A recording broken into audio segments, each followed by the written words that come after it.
Hi, you're with Julian on the brown note, praying my neighbour doesn't start banging his hammer anymore. And a review of the new Floating Points album, Cascade, which is the best electronic music album of the year. Floating Points is the act formed by Samuel Shepherd, and I was straight on board with this. I thoroughly recommend going back to the music he was making in 2009. In those early years, he released some fantastic EPs: J&W Beat, Love Me Like This, People's Potential, Post Suite. These were all, I think, EPs that came out around that time. The Vacuum EP, I do remember that, was absolutely phenomenal, and it was very unusual dance music. I wouldn't even know what to call it. It was in that era where people like Burial were moving on from the traditional dubstep into this sort of broken beat. I guess bass music is what I've always called it, UK bass music, where there are people like Zombie and Joker and that were, and the emergent sort of Fortet, lots of acts that made this really interesting version of electronic music, whether it was dance music or whether it was more adjacent to instrumental hip-hop music. But he sort of arrived then, but he's a very interesting guy. I think he's a virtuoso on the piano, and he's gone through lots of different phases. So I got heavily into Eglo Records, which I think is his record label, and if you can find that compilation, it's absolutely superb. Very wide-ranging, even into R&B and stuff like that. And he didn't put out an album himself until Alania in 2015. When he has put out albums such as the Mojave Desert one was, a very ambient piece recorded, I think, in the Mojave Desert. And then he did like the Immortal Promises album with free jazz legend, the sadly deceased Pharoah Sanders and London Symphony Orchestra, which brought him a ton of acclaim. And when he's played live, I think he's often played live kind of like Dan Snaith, Caribou does, where he's got like a full organic band of virtuoso musicians playing. So he's come back with, I guess, a sequel to the 2019 album Crush, which was more forward dance than probably the other stuff, Promises and Reflections, definitely. With the album Cascade, which is absolutely phenomenal. Starts off with the track called Vocoder Club Mix, and this is definitely the raviest stuff that Sam Shepherd's done as Floating Points. It's got like this, starts with this sort of staccato vocoder and a heavy club beat which dominates the opening part, probably the opening third of this very sculpted album, and nothing really remains static for very long. A lot of evolution in these early tracks, and it's definitely big room music as well. This isn't sort of like avant-garde, it's very much hands in the air sort of club music, and there's a lot of use of filters and drops on it that make it feel like that it's a club mix rather than a collection of tracks. I think it's more analogous to house music than techno, but to be honest, every single kind of dance music I've never understood I've called tech house, because I haven't got a clue what tech house is after 20 years. Don't get me started on progressive house either.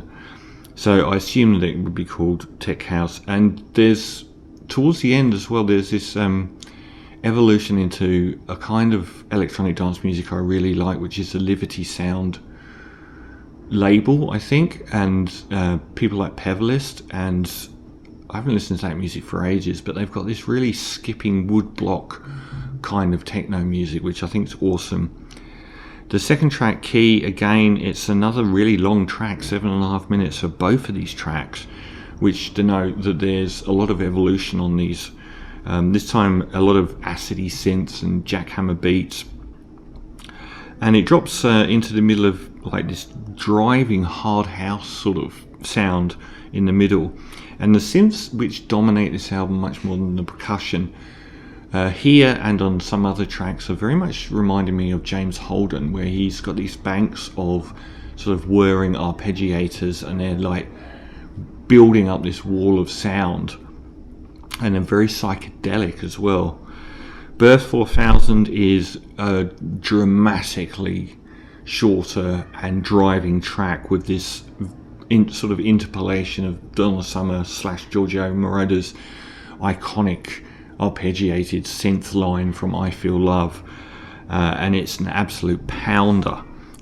Del Oro, did I say that was track 3, Birth 4000. Del Oro, then we get into the evolution of the album as a long form project, as it's a welcome respite from an unsustainably high energy opening. We've done over probably 20 minutes now of very high energy club music, and you start looking for the details a bit more, and it slows it right down to this very low key, almost gentle ambient house fires, and a little bit like what I think is one of the best electronic music albums of all time, Booker Shade's Movements. It felt like that a little bit. The track Fast Forward, it gets full on into like almost Jean-Michel Jarre synths going on, and there's a really subtle female vocal sample that hits on the beat throughout the opening minutes, which is a really nice touch as well for detail. And again, those James Holden psychedelic synthesizers. And God, this track is an absolute epic. Even after 2 minutes, it sounds like it's been on forever, and not in a bad way. And it reminds me of the kind of music that people like Kavinsky were doing, like the Outrun video game soundtrack kind of music. It's absolute epic. It's a monumental track. Octillo is another move into, it reminded me of, there's this Japanese garden, I can't remember what it's called, track on Heroes by David Bowie, which I adore, which is an ambient stretch of 3 tracks, and one of them sounds like you're sitting in like this Japanese garden, and it did remind me of that as well. There's lots and lots of layers to the synths when they're whirring away. There's often multiple ones going on. It's the longest track, I think, about 9 minutes long. It does actually drop into a beat after 6 minutes. But it's a lovely change of pace over those 2 tracks from the very high energy opening 3. And it shows how much of an album length project this is rather than a collection. I think, like, I was very dismissive of the recent Fortet album. And I think with Dan Snaith, whether he's Daphne or Caribou, sometimes those projects have felt more like collections. Whereas this sounds like he's deliberately paced everything to fit together over a very long form whole. The track 7, Affleck's Palace, again, it's a bit more ambient, but it's got more driving sort of acidic synths going on, and it drops it back into clubland. And it really reminded me of probably the only time that I felt that this music wasn't anachronistic, in that I couldn't really place a year on it. Like what a lot of music coming out now, like whether it's Pink Pantherist to God knows who, you can say, okay, Burial, you can say, okay, that's 90s X music. And this, mostly, I couldn't say that it was anything other than Be Here Now music. But this was the only one that I thought had that 90s sort of rave edge, and it reminded me a lot of Orbital as well. And it's got some really punishing builds in it, and the best moment on the album, which is a little bit like that track, was it called Contact, at the end of Random Access Memories by Daft Punk. It's got this, crashes in with this live drumming towards the end, which is a phenomenal moment. And it's kind of almost a de facto end point of the album before we start slow burning off into the sunset with Tilt Shift, which still does involve beats, but it's much more sort of ghostly ambient and sort of very sort of skipping, subtle, if vivid beats skipping along, kind of Aphex Twin, I guess, on the percussive side. And then the final track, Ablaze, is pure drone, ambient drone. Overall, I thought this was fantastic, and I thought that the album as a whole flowed really, really well. The opening tracks were very exciting and demolishing, and very much like he did the early EPs. He was making music which was quite heavily beat based, even if it wasn't 4 to the floor, you're going to play this in a nightclub. But his albums have often shied away from that and produced, if it's free jazz or ambient or whatever. So it was quite thrilling to have this really ravey album.